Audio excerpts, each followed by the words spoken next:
is Camilla, and you're listening to The Cat's Whisker, a time machine for all those who love rock and roll and want to know everything about it. People, stories, and the music that changed the world.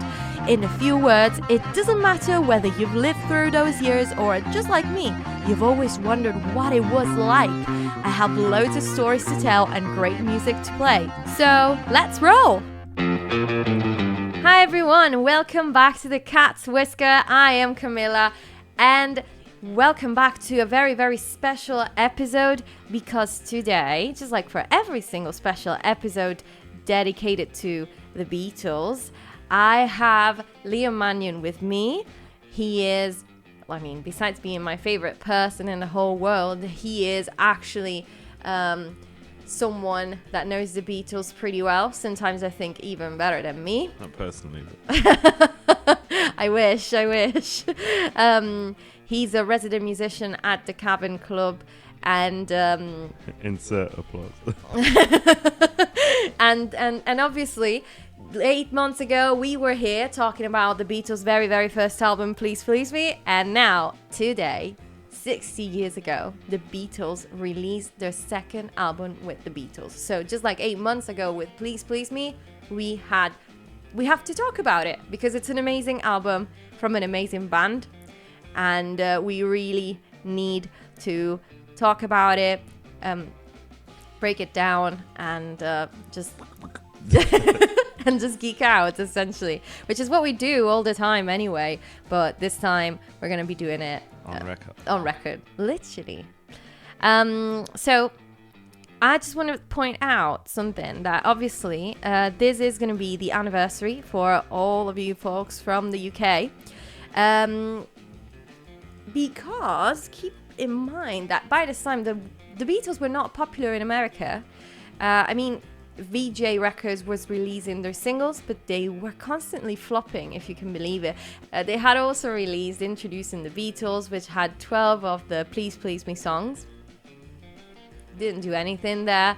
Then Capitol Records decided to publish Meet the Beatles and later on the Beatles' second album, because they obviously ignored the one that VJ had put together. And it was thanks to the Ed Sullivan Show that then they became relevant, but at the same time, as George has been quoted saying, for every album in the UK, the publishers always wanted to release 3 in the States. And I guess when you plan an album, I'm sure that a lot of thought goes into the track listing, but the Americans kind of butchered it because they just put everything in the wrong place. Singles where they weren't supposed to be. And we're going to see that as well. But today we're celebrating the OG with the Beatles' second album, released in the UK today, 22nd of November, 1963. So, 60 years ago. And interestingly enough, I know that you're not really about what song is in which album, which is actually pretty good because I'm going to surprise you with some of the songs that are here. I don't know if you're going to be surprised because obviously you know them all. If Barbie Girl is on it, I will be surprised. Here's the B-side to this boy. But the thing that really surprised me is that there are actually no singles that were ever extracted from With the Beatles. Like Love Island. Oh my god.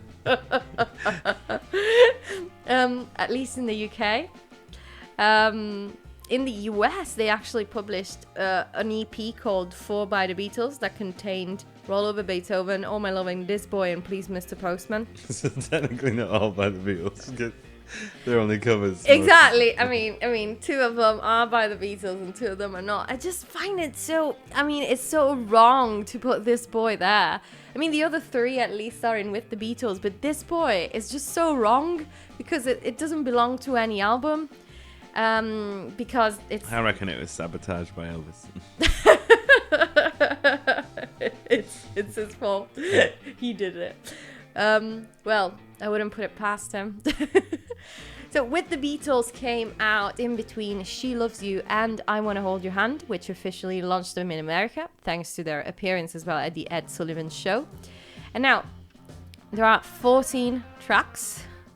and half of them are Lennon-McCartney original, and there's George Harrison's very first contribution, which is Don't Bother Me, the song, not the thing that I always tell you.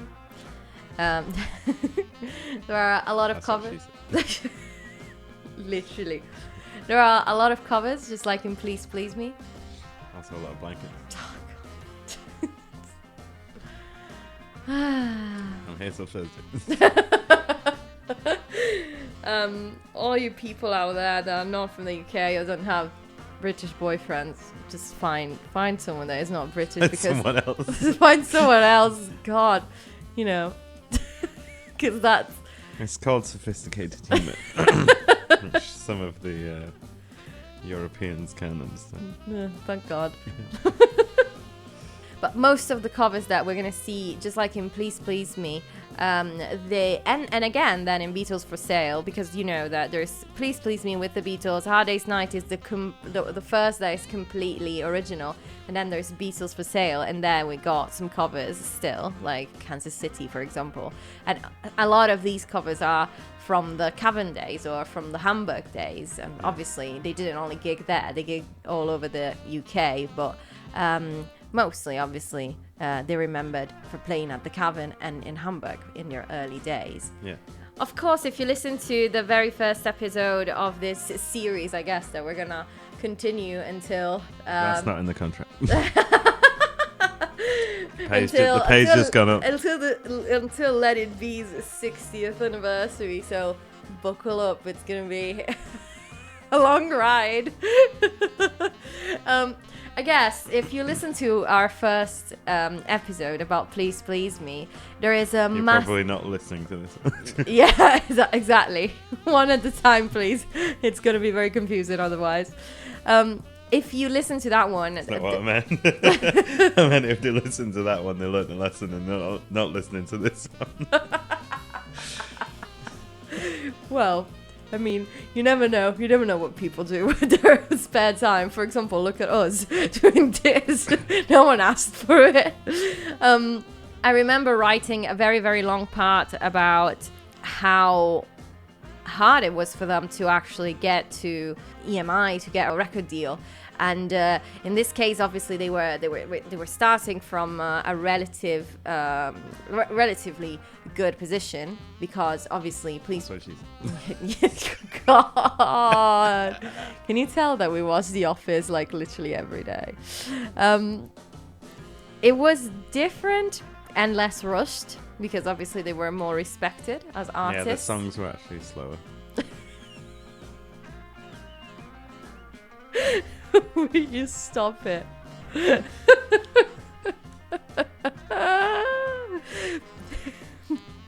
So, Please Please Me, if you remember, it was recorded mostly in one day. And I wasn't there, but... If you remember your old friends, John, George, Paul, and Ringo. Well, but the thing is, like, they literally had to record it in one day, and it's still, like, it was still the same year. It just, things changed so fast for them. They were going on television, and they were, critics started praising them. So, obviously, they were in a very different position. She Loves You had just become their biggest single in the UK, and it's still their biggest selling single in the UK. And this time, they knew they were going to sell, like the first time when there were rumors of Brian Epstein buying a lot of the Love Me Do records. I didn't know that She Loves You was the biggest selling one. I know, right? In the UK. Still to this day. Makes sense that every time Ian from the Shakers introduces it, that he says this is the song that started it all, and then never know what he's talking about. Resident musician at the Cavern, ladies and gentlemen. Well, I mean, he says that he thinks that is one of the best pop songs ever written. Yeah, but I'm sure that he says this is the one that launched everything. The thing is, I believe that probably in the UK, many feel that that was the very big first hit rather than Love Me Do, because Love Me Do only peaked at number 17, if I remember well. Whereas obviously She Loves You became number one. Actually, it's one of the first ones that I can remember hearing as a child, actually. Really? And thinking about what it was saying. All right.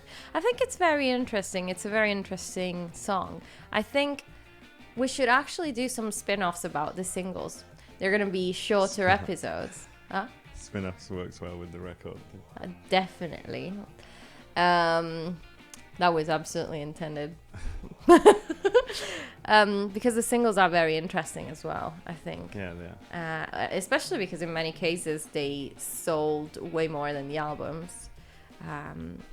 But it's quite an interesting one with the Beatles because there are no singles, but I believe there are so many songs that could have been singles, and we'll get to that. I think it was something to do with they didn't want to, like, I'm sure I've heard Lennon in an interview saying that they didn't want to cheat the public by selling an album around a single. Yeah. Something like that. But maybe also because they didn't want to have like a single and then fillers or stuff like that. I don't know. But I know as well that their contract was for, I believe, like 2 albums and 4 singles or something like that. Every 6 months or every year. Yes, still, it's pretty amazing the quality that they managed to get out of, even songs that they considered album fillers, I know. Wait, Kev from the Shakers always says. There's a massive plug. Yes, for the Shakers. The Shakers. The Shakers. Yeah, that's what Kev always says. That he actually gets really angry that when he hears a song and it was just an album filler. Yeah. And he says this was just a that's how everyone now, when we're gonna talk about the songs individually, just remember that these were never singles and these were all album fillers, quote unquote. Yeah. And obviously, as I was saying, it's just amazing that obviously they now were in a completely different place because they. London. It was London. Stop it! I knew you were going to say it. They were in London before as well. Oh my goodness. Oh, why did I invite you? That's what she says a lot. Every day when I wake up in the morning and I see you next to me, I'm like, why did I invite you? It's been the same for the past 4 years. But what I mean is that they had a silver disc for sales of 250,000 records 4 days before the official release, all on pre-orders essentially. And in a week they had sold more than 500,000 copies, and with the Beatles became the first LP by British acts to sell more than 1 million copies. 1,000,001. Oh god. Oh my god. Came here for facts. Yeah. Are you here until? Oh, thank you. I'm really happy that I've got this fact checker right next to me. But I also want to point out that it was quite, it was not as easy as it is today to access to records. I mean, it wasn't complicated, but it wasn't like today that you actually had to have it on the palm. Like you could have it for free, on the palm. On the palm. I don't know where I was going with that. But what I mean is on the palm. On the palm. the palm of your hand. Oh, in the palm of your hand. Ow. On the palm. Sorry, I'm tired. I'm a foreigner. On the palm of your hand. You see how mean he palm, is?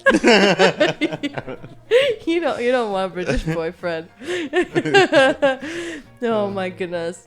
Well, what I mean is, we had like a debate earlier about how did... There's no debate.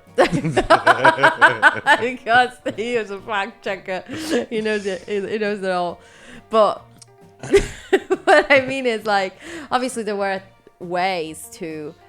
have records delivered or stuff like that, but you had to pay. Whereas today you can have a lot of records for free, which makes it way more accessible if you think about it. Yeah, it's sad though, isn't it is sad if you're an artist. And obviously, I mean, the thing is, like, as an artist, you can make money out of, like, other things. I'm a big believer in the physical product. As many people are now, thank God. You know, there's a lot of young people that are the same. Vinyl is actually, because like... downloading's crap in it. Yeah. I mean, it's alright if you want to listen to something fast. But it's not the same as... Imagine if you hadn't heard a full album and you knew what the... In this case, it wasn't a single, but you would have heard something on the radio. Yeah. And then you get the album and you don't know what the rest of it sounds like. Yeah. And then you put it on for the first time, you know. It's like a discovery. But people don't listen from the radio anymore. Like, I believe that most young people actually access music through videos on TikTok or Reels. And sometimes it's like a portion of like 10 seconds of a sped up song. However, it still surprises me just how big radio is, you know, because it's in cars, people's cars. Actually, today on the way I back don't really listen to radio. I listen to it all the time. I know, but because you're not able you're not able to use Spotify. You don't even know how to use Spotify. Don't mistake. Don't think you're edgy only because you're absolutely. I'm edgy if I don't know how to use it. Because the thing is, like we said before, people would think that it was an act, the way I am with technology. You know now from living with me that there is no act. One day he asked me if he could put the songs from Spotify on a CD.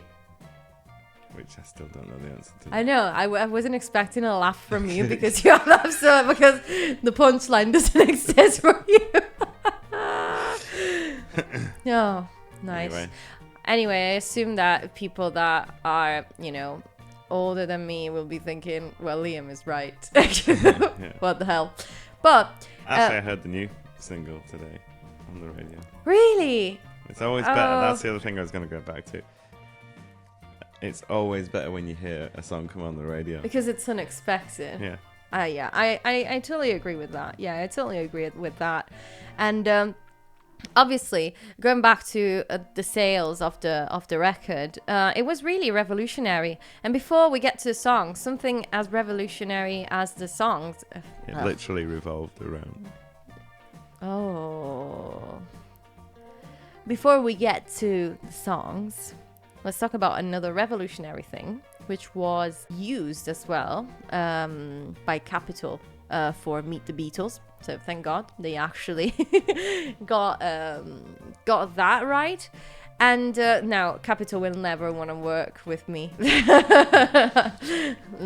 makes me think of chocolate Capitol records. Don't know why. Oh my goodness. Like Cadbury? Yeah, maybe. Yeah. So I'm talking about the cover because it was quite unusual for artists to have a black and white picture as their cover. Most people opted for attention-grabbing, colorful covers, whereas the Beatles they were really set on the idea of recreating the same half-shadow atmosphere of the iconic pictures that Astrid Kircher. Oh God, never know how to pronounce it. I'll never know if it's Kircher or Kircher. Oh, let's see. Astrid Kircher. Kircher. Sounds French. Astrid Kircher. Kircher. Astrid. Okay. Astrid. Let me say it again.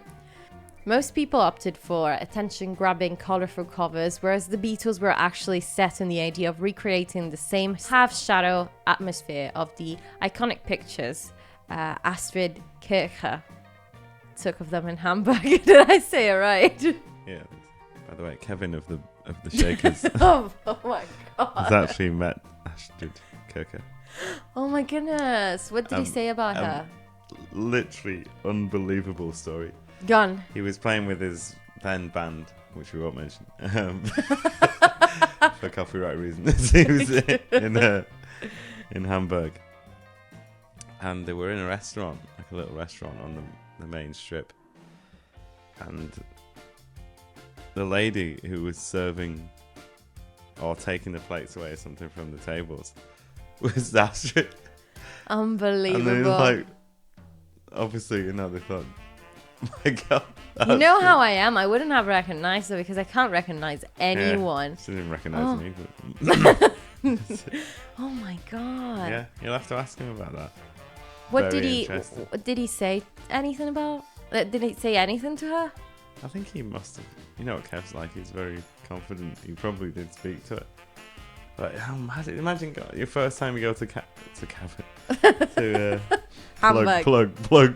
Your first time you go to Hamburg, and you see Astrid waiting to be like, what? Things went bad after the Beatles.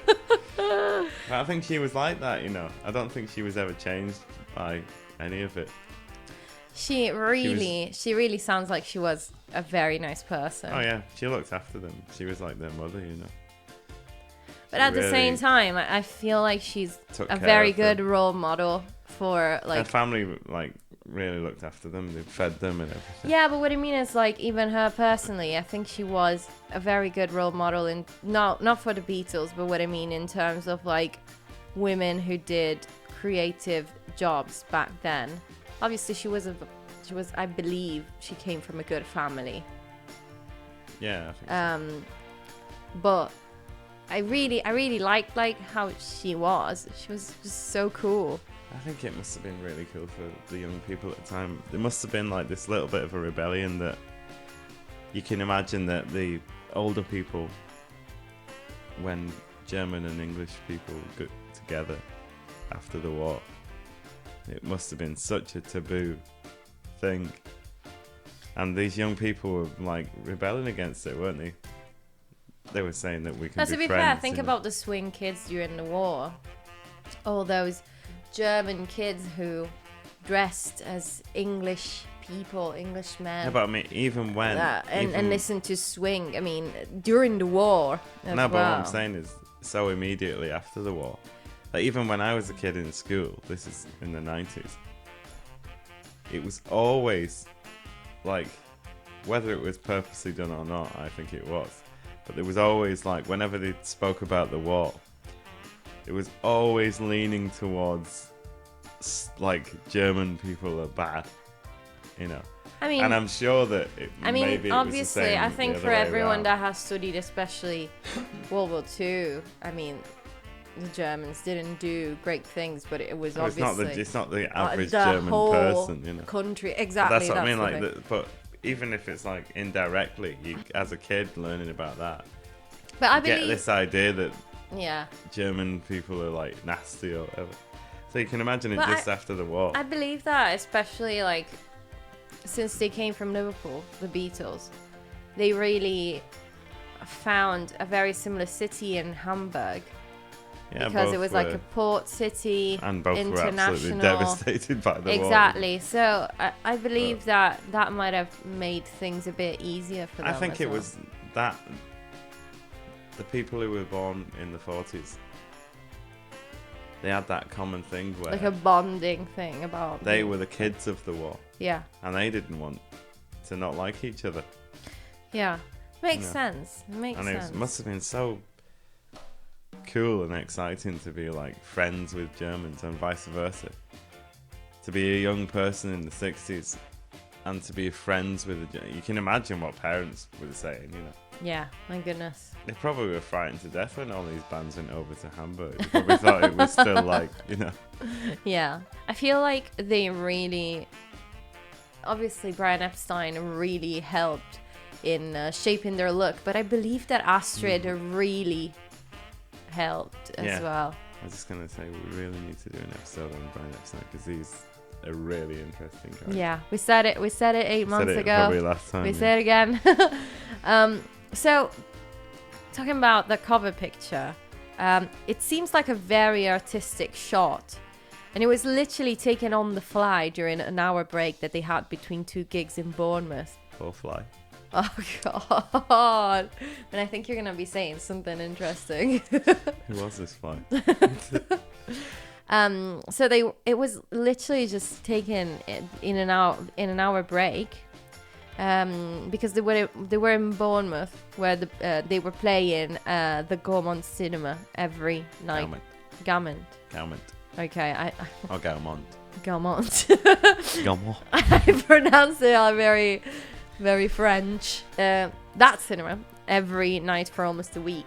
The photo shoot took place at the Palace Court Hotel on the 22nd of August, the day before She Loves You was released in the UK.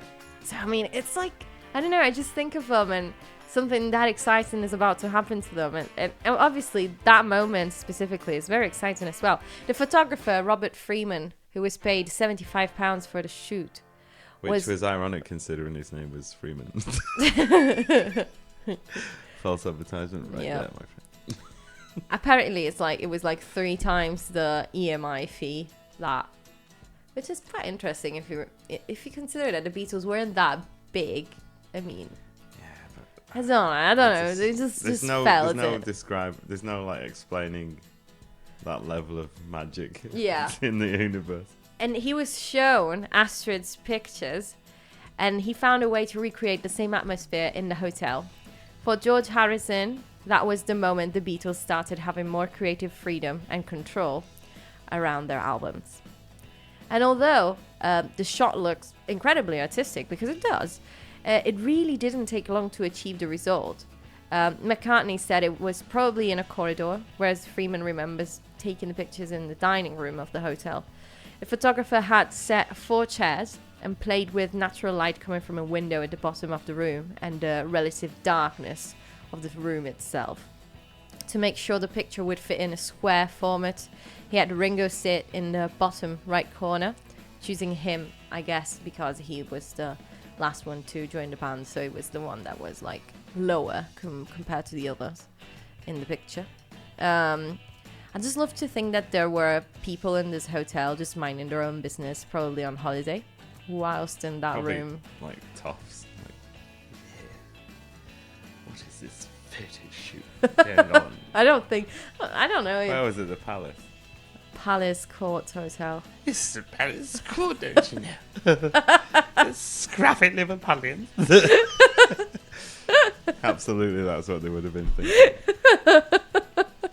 Can you keep that accent for the rest of the episode? Do you know they cancelled afternoon tea for that scruffy little man?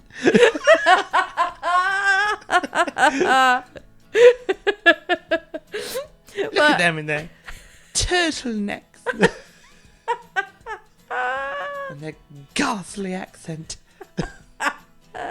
Yeah, I don't know. I just like to think that, you know, things were just happening, like normally happening while history was being made. I just love the thought of that, you know. Oh, I know what you mean, yeah. Like, life was going on, just like, even the people that worked in the hotel.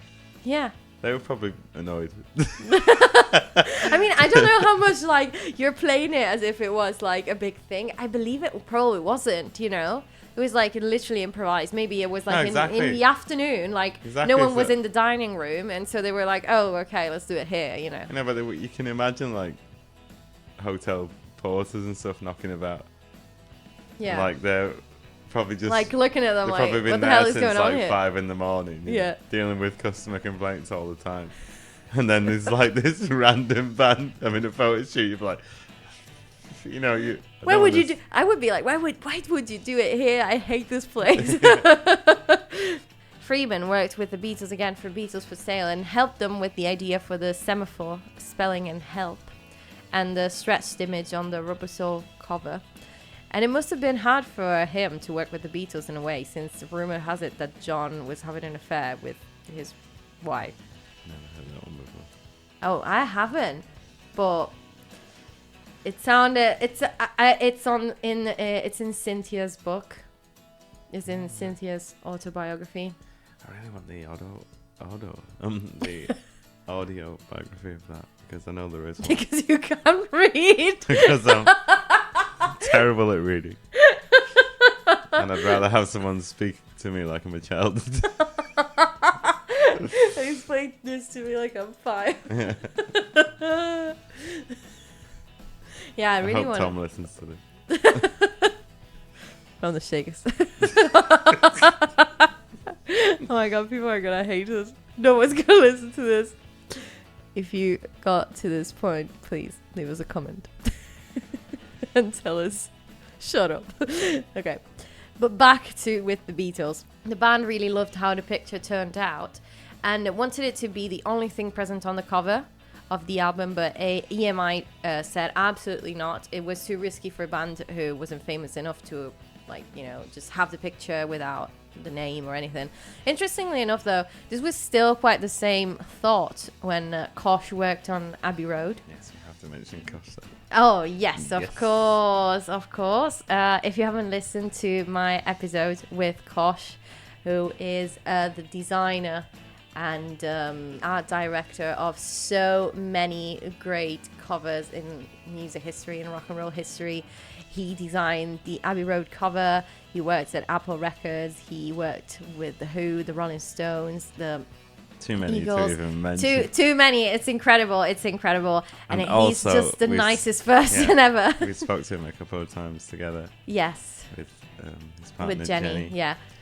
And just really genuine, lovely people. Absolutely. Absolutely. And I've been lucky enough to interview him, and he told us about working on Abbey Road and that essentially it was actually crazy even at that time. It was so bold to decide to, you know, just release a record without the name of the band on it. But that time when they released Abbey Road, it was like, if you didn't know who the Beatles were, like, you'd be living under a rock, you know. Yeah.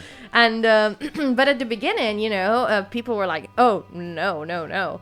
But actually, interestingly enough, I read that Decca actually made that choice for the Rolling Stones debut album. So I think they wanted to be... Which one was that? I think it was self-titled. And so they didn't have their names there.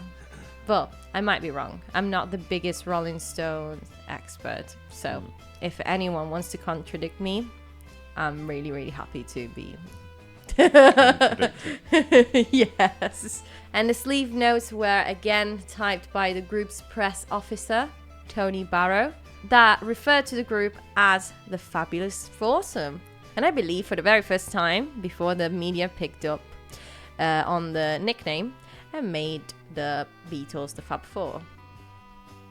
And With the Beatles was recorded in 7 days, non-consecutive days, obviously, as we were saying before, between the 18th of July and October 1963 in Abbey Road, obviously Studio 2. And interestingly enough, all of their songs up until I Wanna Hold Your Hand were all recorded on a 2-track machine instead of a 4-track machine. The engineer was Norman Smith. So, let's talk about the songs. You ready? We're like 40 minutes in. Let's talk about the songs. First song is a Lennon-McCartney original, and it's an amazing way to open an album. It Won't Be Long. Recorded on the 30th of July in 2 sessions with 10 takes in the morning, interrupted by the rehearsal for the BBC Saturday Club, and 7 takes in the afternoon with 5 additional partial takes. The song... So, in an ironic twist of fate, it was quite long. It took long, yeah. So the song that we know is takes 17 and 21 mixed together. So it will be long. Yeah. Honestly, such a powerful start. Yeah. And it's like, I think obviously they wanted to do something like I Saw Her Standing There for Please Please Me. It's just so powerful. Like, imagine you never heard it. You just put it on the record player and oh my God. I always think that with these things, with bands like the Beatles and songs like that, when you go into the control office of the, is that what they call it? Control room? Control room of the studio. Control office. Okay, well, it's George Martin. It sounds like it would be more of an office. Doesn't it? Fair enough.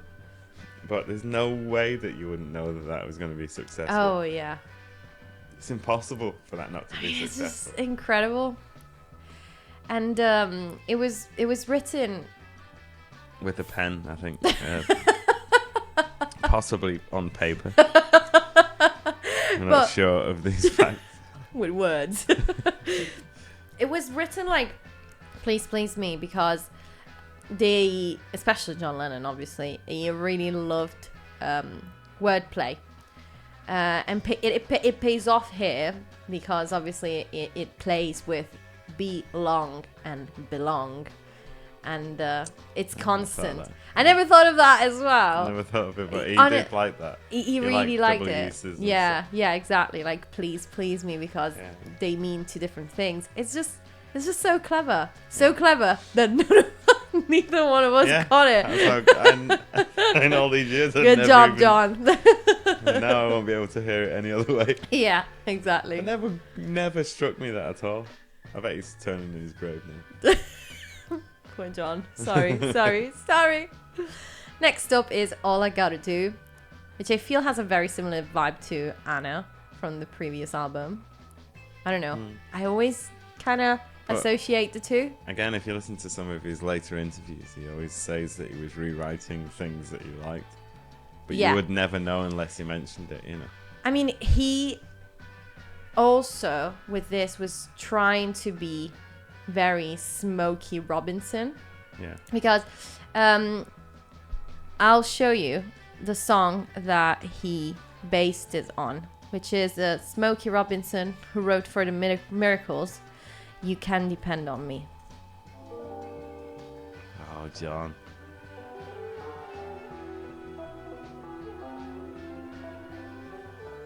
Just that chord at the beginning. That starting chord.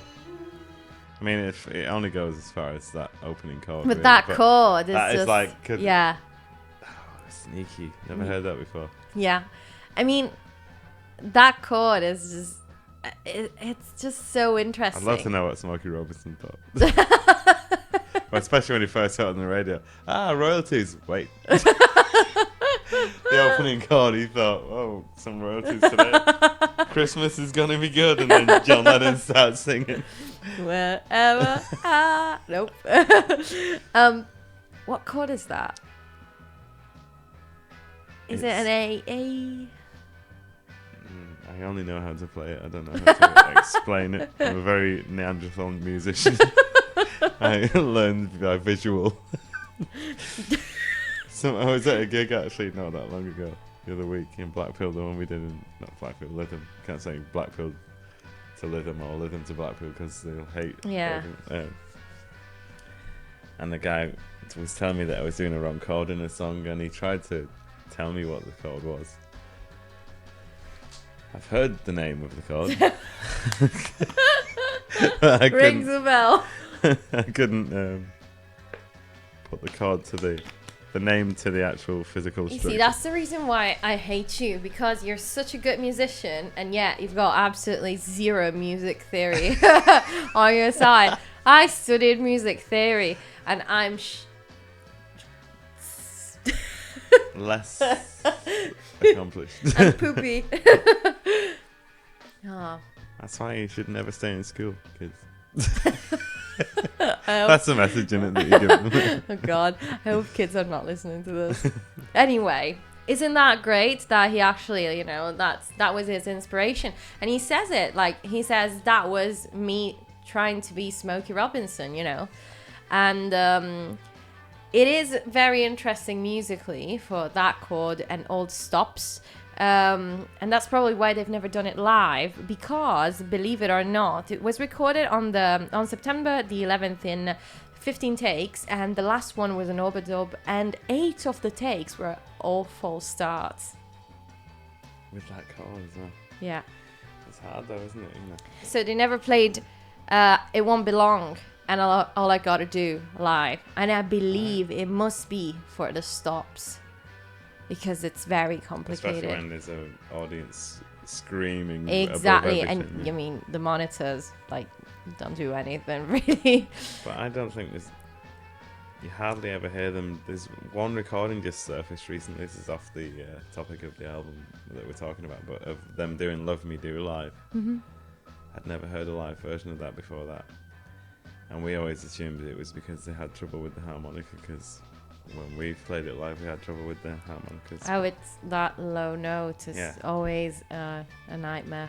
Yeah. But Oh, do you want to do you actually through Tom found an harmonica that can do that Yeah. note. it's called a swan. Swan, yeah, swan. So if you're try struggling it to now. hit that note, Special treat. oh wow. So if you're struggling to hit that note in the harmonica solo, So this is gonna go. so yeah, not a very good advertisement for Swan, With auto maybe. tune and editing, this will sound great. Go on. Alright, so. Oh.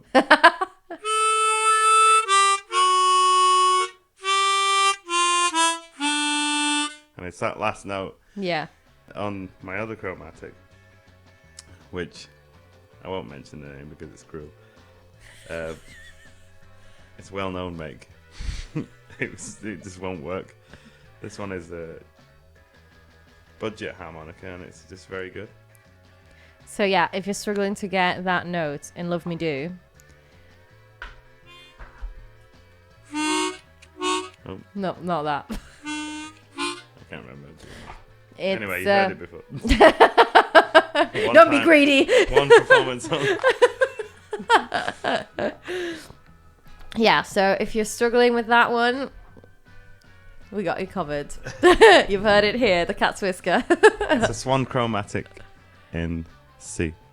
Okay, very good. Thank you very much for that. Now, I'll tell you a song that I can't believe it was never a single. I mean, it kind of was, and I'll explain in a second. All My Loving. I can't believe All My Loving was never a single. There's loads that. So, it was a single in Argentina, Sweden, Norway, and Japan. And it was also the first track of some EPs in Australia, France, Denmark, Japan, New Zealand, Sweden, and possibly some that were released in the United Kingdom, but never a single in the UK. And I think that's a shame because, I mean, All My Loving has all the potential to be a single.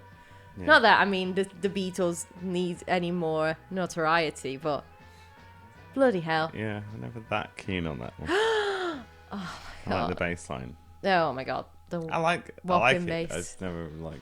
No, I think it's absolutely incredible. Have you ever heard the version where it counts in on the hi hat? I tried to find that one. I've got that on vinyl. In Okay. fact, it's on one of those vinyls we have. Great, because I couldn't find it on It's Spotify. like. Close your eyes. 6. I think I've heard it. Actually, the counts are quite tricky on that one. Yeah, we do like an intro thing on the guitar. Although they you sometimes get wrong. Although that's also the song that they chose to start the Ed Sullivan Show with. It was written mostly by Paul McCartney, who recounted this was the first song that he had written with the words first, because he was on the tour bus and he didn't have his guitar available, and he wrote it as if it was a poem. How do you write your songs? Usually with a pen. Oh my god! Not much. Not dissimilar to the Beatles. Wow, that's only one of many things they've got in common with the Beatles. The use of pen. No, usually it's too cliche to talk about songwriting because everybody says the same things. The best ones you do come dead easy, and if you actually try to do it, it's very hard. It just happens, it just comes. But do you write the music first or the words first? I've always been. Some people write the words first. I've always been music first. In fact, what I read is that Paul said that this was the first one where he wrote the words first, but it didn't really happen that many times in general. And even if it sounds crazy to even think that McCartney up until that moment was, I guess, a bit behind. I mean, he looked behind, I guess, from like the outside in terms of hit writing. Many think that this is the real moment where like he blossomed, musically, showing that he was as talented as John in terms of writing a hit. I never thought about that. Who Yeah, got the because hits first? It's impossible for me to think like that Lennon, like from the outside, maybe up until that point, people were like kind of just focusing on him. And then Paul came along and like had to show everyone that he was actually as worthy. But didn't as they write John. She Loves You together? Yeah, they did, but I guess since, I don't know, I think John always acted more as a frontman. Well, no, but they always used to say... I don't know that, In the interviews, Paul always used to say, John is in fact the leader of the group. You know, he would always say that. Yeah. So, I don't know. But these are very, very early days. You have to consider of In their fact, fame. I'm sure All My Lovin' is what John said he wished he wrote in a later Absolutely. Yeah. He said that multiple times, and I believe he said it even in his last interview. That was the one with Playboy. And when asked 1980. why, he said, "'Cause it's a damn good tune, you know." Yeah. So I'll tell you all about it. So first of all, let's talk about when Paul wrote it. It happened when the Beatles were on tour with Roy Orbison in the spring 1963. And he remembers it being a gig at a venue of the Moss Empire Circuit, which is a chain of venues all across the UK. The London Palladium or the Liverpool Empire, for example, are part of it. And in the backstage, he found a piano and he started working on All My Loving there, inspired by country tunes. It was recorded on the 30th of July, when they also worked on Please Mr. Postman, It Won't Be Long, Money, Till There Was You, and Roll Over Beethoven. It took them 13 takes, and the one that we hear is take 11, whereas the remaining ones were mostly overdubbed takes. John Lennon always loved this song, as you said, and it's interesting to know that the rhythm guitar part, which honestly always looks like it's a nightmare to play, is that you play this part, although your lead guitar. Particularly today, this was difficult when I was playing it. Because I think we started a little bit too fast. No. It is so fast, though. My instinct is to think it's the drummer's fault. However, technically I start this song because I do the intro, so it's probably my fault. Oh my god. But that rhythm Liam. pattern is hard at the best of times, but when it's at the fast of times, it's just too much.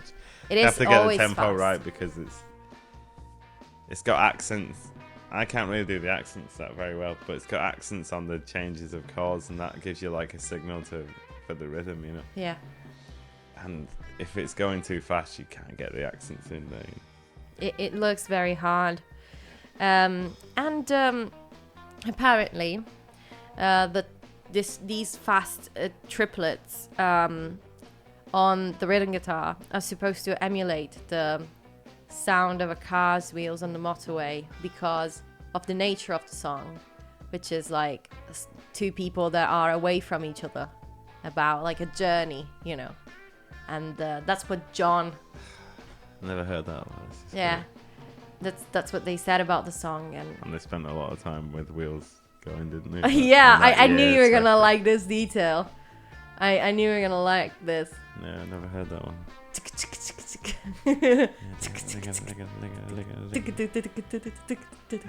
Yeah. That's what my brakes sound like. But again, you know, Paul's bass is just amazing, and George's country style solo, I mean, these two need to be appreciated as well. I think they're just incredible. Track number 4 is George Harrison's first published song, Don't Bother Me.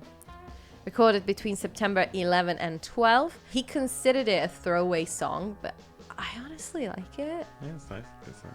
Wrote it while he was poorly, didn't he? You know? Yes, exactly. He wrote it while he was sick in bed in 1963 in the summer in Bournemouth. So I assume it might also be that same period where they took the picture, possibly. Isn't it weird how, like, usually being sick in bed is a bad thing, but I'd love to be sick in bed in 1963 in Bournemouth. Right, exactly. When the Beatles were in town. Precisely. It's so aggressive and unusual. I just like it. You know, John and Paul knew that George could write, but I feel like since they were older and had been doing it together for a while, they were hesitant to let George in their songwriting duo. In fact, actually, Paul McCartney remembers a conversation with John Lennon while they were walking past Woolton Church. And they were considering making the writing duo a trio, but then decided things should remain the way they were. I also wonder what that would have been like. Obviously, I know that George might have had like some input in the songs, although I feel like John and Paul were such a like close group in a way. Yeah. But because they worked so well, and obviously you can't blame them because they gave us some of the best The thing music. is, if you were George and Ringo, especially in the early days, you're not going to complain about the next hit, you know. Well, Bill Harry as well. He pushed George a lot into writing, and I feel like George really felt like if John and Paul can do it, I can do it as well. Because now we consider John and Paul like, they're like gods. But for George at that time, they were peers, you know? Yeah. Obviously. And he felt like, okay, I'm just going to do this exercise and see what I can do. And he wrote Don't Bother Me. The interesting thing about that is that you wouldn't think, oh, that's a George song. Mm-hmm. Or that's a Paul song, or that's a Absolutely. John song. It's a Beatles song. It really is a thing of like a thing together. It sounds like a collective writing, doesn't it? Oh, absolutely. Yeah, sure. That's so true. And the sound though is very unique and very Latin sounding. I love the intro on the guitar. Oh, it's so good. The fact that the song featured the guitar solo was really a challenge for George. Like he said, it was very hard because in Chains and Do You Want to Know a Secret, there was no guitar solo. And so for him, it was like, I'm both the lead guitar and the lead singer. So that was kind of a challenge for him, like for the first time, recording wise. But all the group gave its contribution with the percussions. Ringo, obviously, is playing the drums, and a loose-skinned Arabian bongo that made Tony Barrow say in the sleeve notes, "Don't ask me where you picked that up." Paul McCartney is playing the woodblock, and John Lennon is playing the tambourine. Now, as for the next song, I've got a confession to make. I never really liked it. Which one? Little Child. I don't mind Little Child. I don't know. It's got a lot of harmonica work, which is good. Yes, you're gonna like some facts about that. You know, it's very hard. If you're like a hardcore fan, it's hard to admit that there are some songs that you don't like. I can admit some that I don't like. No, exactly. But they all come from the late era, really. I know, but sometimes it's like, you feel like a bit judged. But there are so many. You shouldn't feel judged for not liking Yellow Submarine. I don't mind Yellow Submarine. Oh, Octopus's Garden, I love Octopus's Garden. I like kids' songs. Oh my god. In fact, I'm sure that was the purpose because they were just such genius marketing. We're all targeting songs, Ringo songs. And in fact, this song was supposed to go to Ringo. But then it didn't. It didn't because obviously Ringo sang I Wanna Be Your Man in this album. They refer to it as a work song, probably considered it a filler track. Or I don't know, maybe it's the fact that I don't like it and that's why I interpret it that way. Is there anyone whose favourite song is Little Child? Please let me know. It's got some great moments in Little Child. I know. It's the harmony on there, I'm so sad and lonely, That's good. No, it's not like, it's not like a song that I say I don't like it, like I don't like songs by, I don't know, like Drake.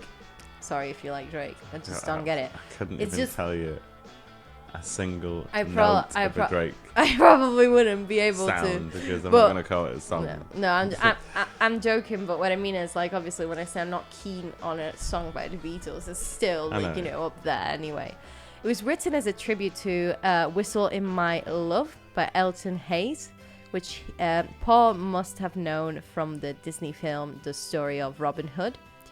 It took them 18 takes and 2 days, September 11 and 12, to complete the song. And even if in most early recordings the piano was played by George Martin, who we hear on the record is Paul McCartney. The mixing process here is quite interesting when it comes to the harmonica, played by John Lennon. And I invite you to try and notice this next time that you listen to the song. The harmonica pans from left to right for the solo, and then pans from right to left after the solo. That's some work in those days, isn't it? I know, isn't that cool? Yeah, that's George Martin, isn't it? Yeah, absolute genius, honestly. The next song is the first cover of the album, and it was again inspired by a film. We're talking about a song called Till There Was You, a beautiful song that was in fact written by Meredith Willson, who was a man, actually. I thought it was a woman at first. I was like, oh my god, that's so cool. And then I clicked on it, and a bloke came up. And it was featured in a 1957 musical and then 1962 film, The Music Man. And funnily enough, Wilson's widow said that they received more royalties from the Beatles cover of the song rather than the original song made for the play. Not surprised there. What was his widow's name? Oh, Jack. probably. Jack Wilson. Truth is, Paul knew it thanks, not the widow, but the song. Knew it thanks to his cousin, Elizabeth, who loved Peggy Lee. And Peggy Lee did a version of Till There Was You in 1958. And that's how Paul knows it. It is honestly a very sweet song from the late night cabaret background. And I believe it shows how versatile the group was. I used to listen to that over and over again. Oh, I love that song. In my car. I mean, honestly, like they used to, they went from like smash hits, rock and roll, like very like rough rock and roll, and then Till There Was You. All thanks to the hours that they had to play in Hamburg. Yeah, I definitely. learned so many things. Yeah, exactly. And like you wouldn't say that, but obviously it went down super well in Hamburg and at the Cavern, but also at the Royal Variety Performance, which happened a few weeks before the release of the album. And you always say that you can tell that Paul is nervous. I never used to be able to. When I first got into wanting to be in a band and all that, and I used to watch performances of the Beatles, I used to think, oh my god, everything is perfect. Their singing is absolutely perfect. But when I listen to it now, with what I would personally claim to be educated ear, I can hear it now, you know, Yeah. the little nervous bits, the little mistakes here and there. It's quite fast, I believe, in that performance. It's Yeah. a bit faster than Faster than the record, yeah. But they're because just that's nervous. what happens sometimes when you're, Yeah, nervous as well, I guess, that's my excuse. Isn't it? So the song was a pretty solid piece of the repertoire, so much so that it was actually contained in the Decca tapes as well, the ones that got rejected. And that's probably also the reason why Till There Was You was recorded on the first session for With the Beatles on the 18th of July. They did 3 takes and then an additional one on the 30th. A private pressing of the song featuring Hello Little Girl as well went on auction in 2016, and guess how much, it started from 10 grand, the auction. What year was this? 2016. Private pressing or Till There Was You and Hello Little Girl. 250 million. Fucking hell. 77,000. Oh, that's not that much, is it? For a Beatles thing. Right, it's Christmas soon. On that same 30th of July, and I don't know about you, but I just love the idea when I listen to these songs to think that they were like recorded on the same day. I just like to think that all these like recordings that obviously in my head are like separate, they were like recorded on the same day, like when they had, that day that maybe they, ate that thing and, done that other thing and talked about, I don't know. I just love to think that. That's the other thing with the Beatles, is so much for everybody. Like there's so much content, we would call it today. Yeah. To get your teeth into. Yeah. Like for me, it's... Because everything is interesting. Well, my favourite period is the very early stuff, and up to 1964 is my favourite period.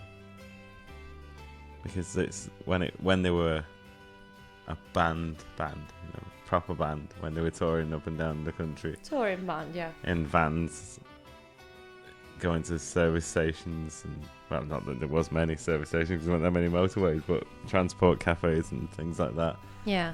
Playing in similar venues to what we do now with very minimal equipment. Fascinates me is thinking about what PAs were there, because they very rarely had their own PA. It was house PA systems in those days. Mm-hmm. Live entertainment was more popular, obviously. So venues would provide. put money into it. Just that's the period that fascinates me. But there's all sorts for everybody, you know. Yeah, absolutely. I mean, I think they're so interesting, and I just love that we've got like records of what they did every day, and it's because they were famous and, you know, fascinating from the start, essentially. Yeah. Which is just great. And 1963 is the best year because I would like push anybody to look into the itinerary that they had in. Oh my god, it's absolutely crazy. It's wild. You can find it in many books, but if you want to find it online as well, it's on Beatles Bible. It's just amazing. I don't know if I got this wrong, but I'm sure they did 400 or something performances in that year. 400 live, something Crazy. like that, live performances. So it's obviously there's more than one a performances day. than days in a year. Yeah. I know they only used to do like 20 minutes, but the point is. Yeah, but think about this. They also wrote songs. They wrote songs radio and interviews, recorded songs. TV interviews. Just different world. The next song on the album was recorded on that same day of Till There Was You, on the 30th of July, the second session for Till There Was You. They recorded the following track on the album, which is another cover and one of their favorite songs to perform live, Please Mr. Postman. It is a joint effort of writers Holland, Bateman, Garrett, Dobbins and Gorman, and a 1961 hit for the Motown group, the Marvelettes. Which is an excellent name for a group, by the way. Yeah. But the song, I mean, it's just so iconic, and I dare to say that most people know this version rather than the original. And many say that even if the Beatles didn't know it then, this is the song that really introduced the British public to Motown. I don't know, maybe it's because obviously we were born later, and so we kind of absorb everything as a whole. Yeah, it's hard we don't for us really to have the distinguish perception of like how things kind of developed, but yeah, it kind of makes sense. Yeah. And now, if you will, it's time to flip the record. And it's not like a innuendo. In your end. We're flipping the record, and the first song on the B side is as powerful as the first one on the A side. Roll Over Beethoven. If the Beatles were big fans of Motown, they certainly were big fans of Chuck Berry too. Probably the artist they covered the most. This song opened the Beatles' second album in America, and it really is an incredible rendition, where George is taking the vocal lead, and it was a must of their live performances, so much so that they nailed it in only 5 takes on the 30th of July, and in an additional one they just added the final chord. But back to our Lennon-McCartney original, let's talk about Hold Me Tight, because so many people have a lot of opinions. Do they? Yes. What do you think about Hold Me Tight? I love it. And it's an absolute nightmare to play on a guitar. I love that one. I always loved it. Paul and John don't like it at all. Well, they have higher standards, of course. I believe that they didn't really care for this song. They had actually tried to record it, if you remember it, for Please Please Me, but there was no time, and it was taking too many takes. Not surprised. Just try playing it. What I really hate about this is that all 13 takes of them trying to play it for Please Please Me have been destroyed. So we don't have those takes, unfortunately. Destroyed by the Rolling Stones. So this is definitely an early song, written in Paul McCartney's house in Portland Road here in Liverpool. They were trying to write a single, but the song never convinced them fully. Apparently, George Martin decided to record it in very speed mode, which means he changed the frame rate of the recording that ended up changing the song's key from E to F. That's why it's a pain to play. Perhaps that's why some people say that Paul's vocal is out of tune. Like the voice sounds out of tune. Do you reckon it sounds out of tune? But I think maybe when trying to sing it, it will be an unnatural reach if it's sped up a little bit. Yeah. There was a lot of their songs like that where you think, why? They're like, are they superhuman or what's going on? And then you find out that it was like sped up or whatever. Yeah. You know, that's how they did it. Swines. Like the guitar solo on A Hard Day's Night. For years I was like, God, that's fast. But it turns out that they actually played it in a different key. No, they did all the song in a normal rate. And then they slowed the song down to do the solo. To record the solo of the guitar. And then sped it back up. Don't worry, Hard Day's Night is our next album. I'm going to have a lot to say about Sneaky that. George Harrison. And Sneaky George Martin. You're going to have a lot to say about that one because it's all original song. But back to an artist that we mentioned already, Smokey Robinson. The next song is You Really Got a Hold on Me. Originally called You've Really Got a Hold on Me. So with the you've at the beginning. Is that a euphemism? Oh my god. And it was performed by Smokey Robinson and the Miracles. A hit in the US in 1962, but not in the UK. The Beatles, though, were lucky enough to have access to many copies of new records from America thanks to Brian Epstein's policy at his record shop, NEMS. In fact, he always used to buy at least one copy of everything. And usually Liverpool, anyway, was the first port of choice for deliveries from the US, I believe. So they always came through here anyway. Love that song. It's such a beautiful song, isn't it? You always do it with your band. I love doing the harmony that George does. George's harmonies are always so interesting, aren't they? I should try a little bit of a singing it to demonstrate the harmonies. Okay. If I got anything left. I'm just going to do the lead though. I don't like you, but I love you. The Beatles knew this song very well, and it was the first song they recorded for the album, if you can believe it, on July the 18th. It took them less than 10 takes to perfect it. Unlike that bit of the podcast. Most of the overdubs were of the word baby and George Martin's piano. And George Martin contributed that to wasn't the... in the song. They never said George Martin's piano. Oh, please. And George Martin contributed to the next song on the album as well, I Want to Be Your Man. He gave £3 and 4 pence, I think it was. Thank you for being the fact checker. What a waste of talent. Martin played the iconic Hammond organ that really gives a special touch to the song. And it was arrested for the... Oh my god, I knew you were going to say it. Oh my god. It's a fun podcast when I'm on this show. It's a family-friendly podcast.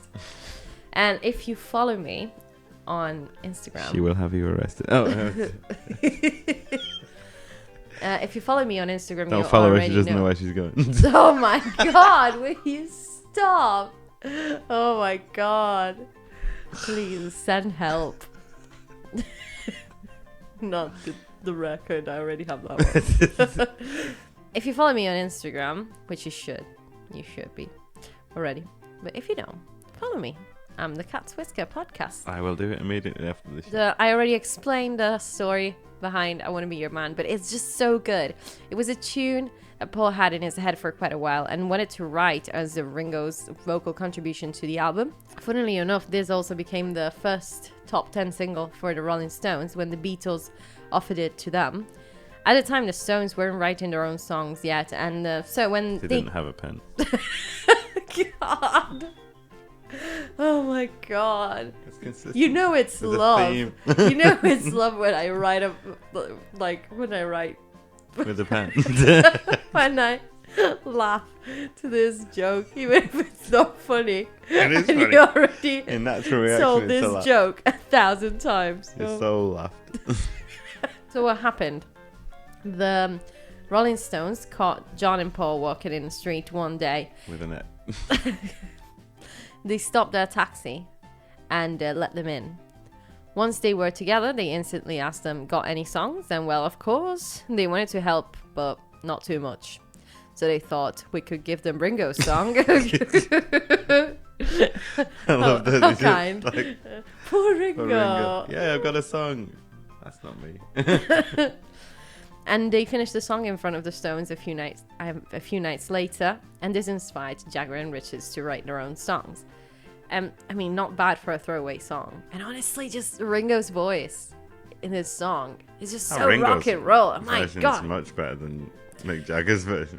So I remember when I posted the video on Instagram, then I don't remember if I put it in the caption or I, put a poll in my stories asking people which one do you prefer, and people, like everyone, said that they preferred the Beatles version.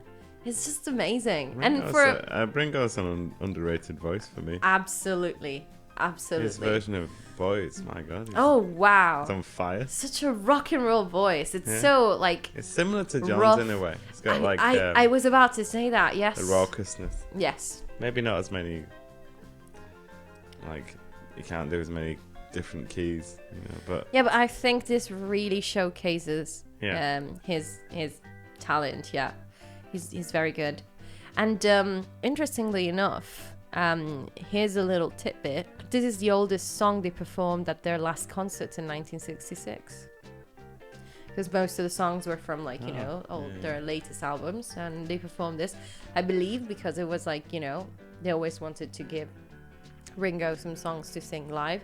Of course, he had other songs, Act Naturally and Voice and other songs, but this is the last one. I mean, this is the oldest one that they performed live. I love his version of Boys. Yeah, it's great. It really goes for it. Yeah, absolutely. I just love it. So good. And next up is Devil in Her Heart. Oh, I love that one. Not many know that this is in fact a cover song of quite an I was obscure just about to American say. group. I couldn't remember if it was a cover or. It is the group. It is a group. It is a group It is of a a cover by a group called the Donnays. And which makes socks now. I think. now the Beatles knew them because of the policy that we were talking about. That Brian Epstein had at NEMS. This was a bit different though, because Smokey Robinson's song was a hit in the US but not in the UK, whereas this song wasn't a hit like in the US, and obviously wasn't a hit in the UK either. This is another point to make about old music and that period of time. Whenever I hear like something like "You Really Got a Hold of Me" wasn't a hit, but I then know. the competition was so fierce. Absolutely. That's why, Imagine living in a time when I mean, I believe "You Really Got a Hold of Me" though was quite high in the charts. I don't Yeah, remember that's if what I it have, reached number like, one, but imagine how Devil in Her Heart. scary and I frustrating believe it that was. Devil in Her Heart wasn't even in the top 10 or anything. imagine how scary it was in those days. You write a song like "You Yeah. Really Got a Hold of Me" and Oh my it God, doesn't make number It one. would have made me so stressed out, because I would know, like, oh my god, I'm writing this great song, but I know that a lot of other people are writing great songs at the same time. God, what a time. Yeah. What a time. Now, the following one is quite interesting, because that's the tune that put the Beatles on the map for many critics. I'm talking about Not a Second Time. And You just said it twice. and you know what? I'm not really fond of Oh, this one come on. either. Come on. I don't know why. Let's look at this. Unfollow. I don't know. I mean, it's good. It's good. It's just not one of my favorites. It always kind of amused me that John says that the critics found things in his songs that he never intentionally put. And that's what happened when William Mann from The Times wrote an essay about Lennon McCartney in December 1963, which is incredible. It was an essay about their songwriting in 1963. And I mean, it's like, you don't know what's gonna happen soon. This is only the beginning, you know what I mean? It's a magical story. I'll read you what William Mann said about Not a Second Time. I mean, about with the Beatles, but then he talks about Not a Second Time. Harmonic interest is typical of their quicker songs too, and one gets the impression that they think simultaneously of harmony and melody. So firmly are the major tonic sevens and nines built into their tunes, and the flat submediant key switches so natural, and the Aeolian cadence at the end of Not a Second Time. Can you imagine them reading that and thinking, what is this guy talking about? So, please, classical musicians out there, try not to kill me while I try to find the words to explain this for all of us mortals, because I was like, well, to be fair, I kind of remember some of this from when I was studying bass, because because I think it's very useful for improvisation. The Aeolian mode is a scale of notes, and when it comes to chords, it's mostly minor key bass music. Other songs they use the Aeolian mode are All Along the Watchtower by Bob Dylan, Losing My Religion. What? All Along the Watchtower. By Bob Dylan. Yeah, it's originally by him. Jimi Hendrix did a cover. You know that. Jimmy, you lie. Then Losing My Religion. In the Air Tonight by Phil Collins. Shine on Your Crazy Diamond by Pink Floyd, and Californication by Red Hot Chili Peppers. So these songs all use the Aeolian mode. I think really what strikes me, and I think that's what was really interesting for critics at the time, and it still is, I believe, is that sometimes the song goes where you don't think it's gonna go, if you get me. Yeah, that's I think what all this is about. Because that's the thing about early Beatles stuff. It wasn't rock and roll standard, but it wasn't anything else. It was the Beatles. Like there It was literally was nothing like else. this new thing, you know. It's like a genre. Yeah, just. And as I said before, like it didn't matter. It clearly had an impact. If Yeah. you listen to early like reviews like that, before it was this thing that it is now, and Yeah. it was having that kind of impact, there's something there, you know. Yeah. Absolutely. It's a fascinating thing. The Beatles were flattered, but had absolutely no idea what that guy meant. But that's even better, isn't it? You know, that Yeah. you're doing all those things that And you don't like a you trained don't- classical. It's effortless. I always want someone like that to listen to my songs and review them, you know. Ooh. Let's see if this guy's still alive. Yeah. It was amazing how little talent that went into the Aeolian cadences of this nondescript song. And this is the only song where George is not playing. Yeah, he's not, because the guitar is played by John. George is not playing at all in Not a Second Time. And it's George Martin playing the piano. Oh, there's a piano break. He probably knew what the Aeolian mode was. Like I feel like George Martin knew. He probably, you know, it's like pointless to actually like, you know, say it in the moment, but he probably knew, he understood the critics more than they did. Yeah.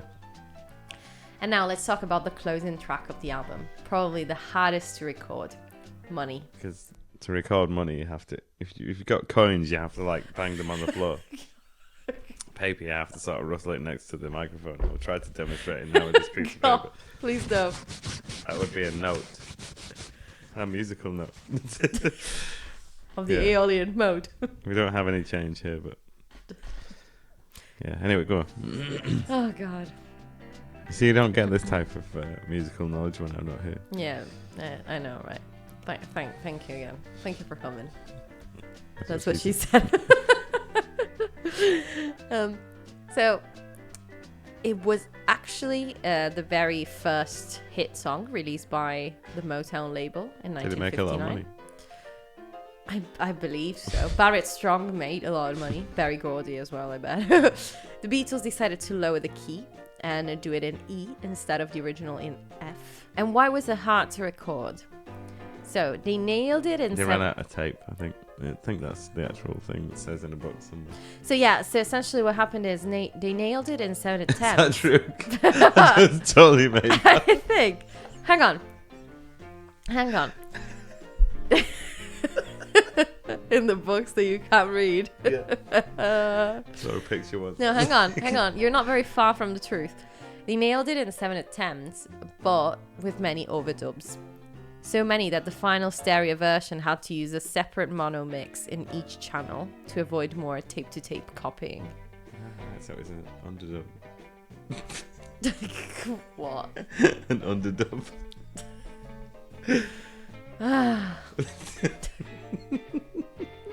I'm so happy this is almost over. I mean, it's almost over for you guys that are listening, but not for me. This is a life sentence. That's what you chose. And it's a great track, to be fair. Especially their live versions are just amazing. The other night we were in the car, and I have the anthology tape, and we were listening to Money. One of the live versions that is on the anthology. It's incredible. I think I prefer the live versions to the... I prefer live versions to a lot of songs by a lot of bands. You know? No, well, actually, John Lennon didn't. You know, he was a record guy. You know? Yeah. I always preferred live versions. They got so much more. The crazy thing is that Money was also on the Decca tapes. And I know, I mean, obviously it's not as polished as the one with the Beatles, but Lennon's vocals are there and they're brilliant. So I don't understand. I mean, they rejected the Beatles. I mean, I would love to have seen that guy when they became big. Oh, I think he wrote a book or something. How can you even, show your face around anymore, I'd love to see his, because you can imagine that he was, really cocky, Yeah. Guitar groups are on the way out. You're on your way out. And so this is the end of the album, closing with Money, which is a great number. They wanted to do the same thing that they did with Twist and Shout, so put in a very, very, upbeat song at the end. I mean, Money is incredible, and it's a cover just like Twist and Shout. It just leaves you with, so much energy. Now, I've mentioned before the track list our American friends had in Meet the Beatles. Kind of pissed off the Beatles in January 1964. So hear what George Harrison had to say. We always had complete artistic control from the outset, and we took great care over running orders, having the right songs in the right places, and good sleeves. And it was all done with a bit of taste. But straight away, they started screwing that up in the States, holding back tracks from albums so that every 2 albums released in Britain, they could release 3 over there. But still, everything we did continued to be in pretty good taste until the contract expired. And then they started shoving out all these packages with crummy sleeves and everything. It doesn't bother me, as long as they keep paying the royalties. Hashtag don't bother me. To be fair, though, he still seems pretty bitter. Yeah, he's an interesting character, George, wasn't he? Yeah. So I'll read you the track listing. Okay, are you ready? This is going to be very annoying. Oh, is this the American version? So this is Meet the Beatles.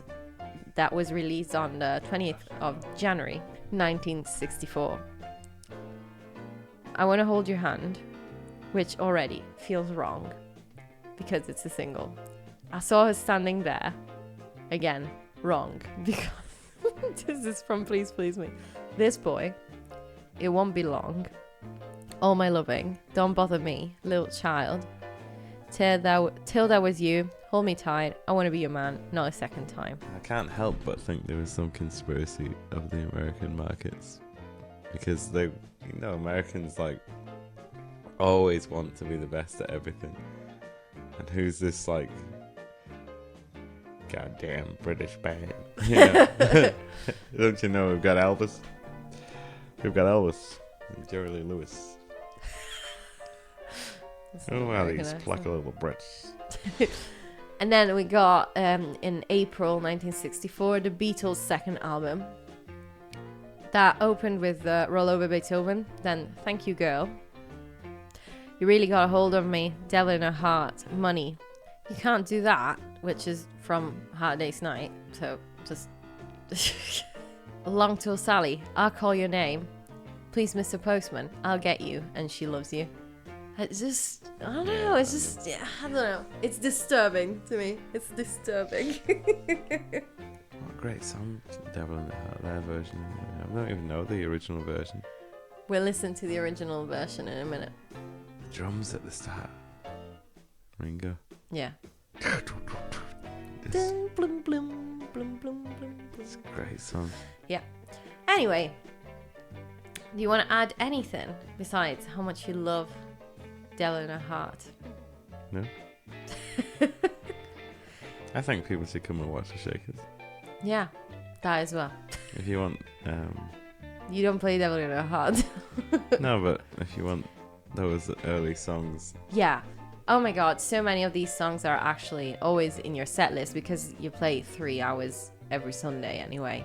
Well, we really hope you enjoyed this episode. advertising the Shakers. Advertising the Shakers. This, it was a Shakers advertisement, and around that we built an episode.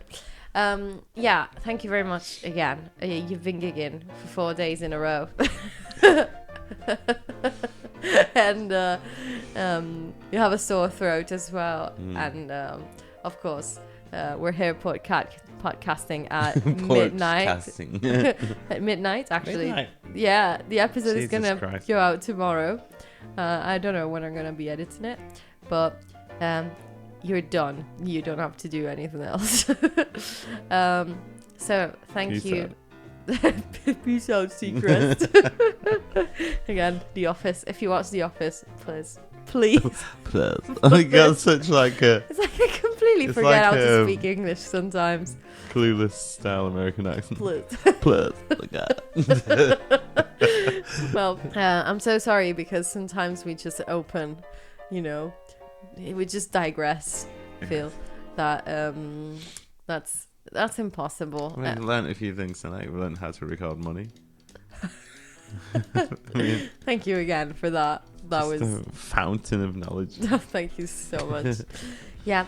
So, are you gonna come back for a Hard Day's Night? That's what she said. I believe, though, from the songs that you always say that you like, Hard Day's Night might actually be your favorite one. Yeah, possibly because That's gonna be so exciting. all those John songs that are just aggressive. Yeah. They're like the sound version of someone punching somebody in the street, Wow. which is an That excellent was form of entertainment. Intense. Okay. Well, thank you very much for listening. We hope you're going to be listening to With the Beatles this week to celebrate with us. And I hope that some of the facts that we told you today are facts that you didn't know. And that Like might... how to record money. Oh my God. And that are possibly going to make you enjoy the songs more. Maybe less now. Who knows? Thank you very much for listening. Thank you very much, Liam, for Technical knowledge on how to record. disturbing every single thing I try to say. Yeah, thank you very much. But don't worry, before we record a special episode for Our Day's Night, We will seek psychiatric help. Possibly. And don't worry, because the podcast will be back before then anyway. Although the Beatles actually recorded so many albums so fast that it's going to be hard to keep up and do all these special episodes. But we're going to try our best. Thank you very, very much. And I'll see you next time. Ciao. Can I say that something? Bye. No, powerful stuff.